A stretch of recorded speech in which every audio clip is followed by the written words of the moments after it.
আসসালামু আলাইকুম রহমতুল্লাহ।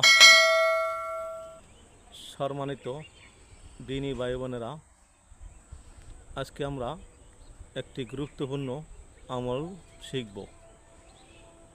এই আমলটি হাদিসে পাকে আসছে, সারা দুনিয়া যদি এক পাল্লা রাখা হয় আর এই আয়াতটি যদি এক পাল্লা রাখা হয়, তাও এই আয়াতের ওজন বেশি হবে। সুবহান আল্লাহ।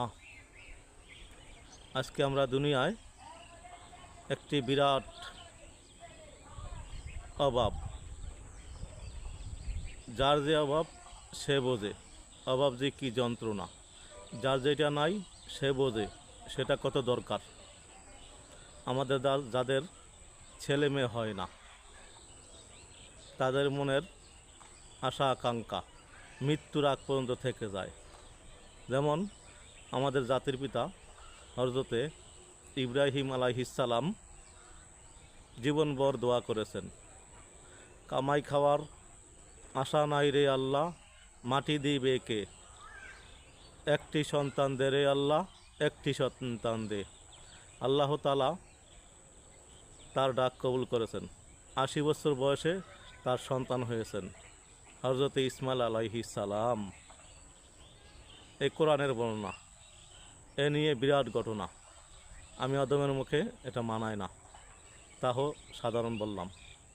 তাই আসুন আমরা কোরআনে আমল করি, মনের ন্যাক আশা পূর্ণ করি। আল্লাহ তাআলা সকলের আশা পূর্ণ করেন, কারোটা সাথে সাথে পূর্ণ করেন, কারোটা একটু দেরি করে পূর্ণ করেন, কারোটা অনেক দেরি করে পূর্ণ করেন। তাই আসুন আমরা কোরআনে আমল শিখি, কোরআন দিয়ে জীবন করি। এই পবিত্র আয়াতখানি যদি কেউ ফজরের পরে ৩০০ বার তেলাওয়াত করেন, স্বামী স্ত্রীর উভয়ে ফজরের নামাজ পড়ে যায় নামাজে বসে কায়মাক্য বনে আল্লাহ তাআলার কাছে চাইতে হইলে নম্র হইতে হবে। যেমন আমরা দুনিয়াতে দেখি, কোনো উচ্চতরের লোকের কাছে কিছু চাইতে গেলে আমরা নরম হয়ে যাই, নম্র হয়ে যাই। আফসোস, আজ আমরা নামাজে গেলে কখন নামাজ থেকে বাইর হব, মসজিদ থেকে কখন বাইর হব। বিশেষ করে দেখি শুক্রবারের অবস্থান, নামাজে যাচ্ছি সবাই, হুজুরে সালাম ফিরাইছে, সবাই বাড়ানোর জন্য ব্যস্ত, কার আগে কে বাড়বে। মসজিদে ভরপুর হয়ে যায়, তারপরে দেখা যায় 4 ভাগের 1 ভাগ লোক থাকে। এটা কেন? এটার জন্য দায় আমরা পিতামাতা। আমরা পিতামাতা ছেলে মেয়েকে ইসলামী শিক্ষায় শিক্ষিত করতে পারি নাই। আল্লাহ তাআলার ঘোষণা, প্রতিটা মুসলিমের জন্য দিন শিক্ষা করা ফরজ। আমরাও দিন শিখব, নিজে যা জানি অপরকে তা জানাবো।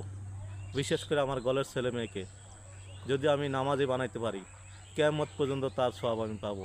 আর যদি নামাজি বানাইতে না পারি, এর গুনার বাগী আমি হইব।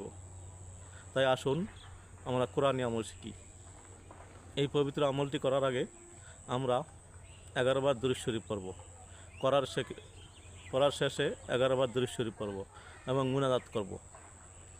আল্লাহ তাআলা বেজরকে পছন্দ করেন, তাই আমরা বেজর সংখ্যা তাকে ডাকবো, ইয়া আল্লাহু, ইয়া রাহমানু, ইয়া রাহিমু, ইয়া হাইয়ু, ইয়া কাইয়ুম। এইভাবে ডাকি, ইনশাআল্লাহ আল্লাহ তাআলা আমাদের ডাক কবুল করবেন। এই পবিত্র আয়াত হচ্ছে,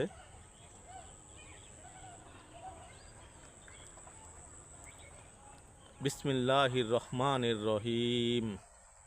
এটা 300 বার পড়তে হবে। এই পবিত্র আয়াতখানি আমল করুন, ইনশাআল্লাহ মনের নেক বাসনা আল্লাহ তাআলা পূর্ণ করবেন। ভিডিওটি ভালো লাগলে সাবস্ক্রাইব, শেয়ার ও লাইক করবেন। আসসালামু আলাইকুম রহমতুল্লাহ।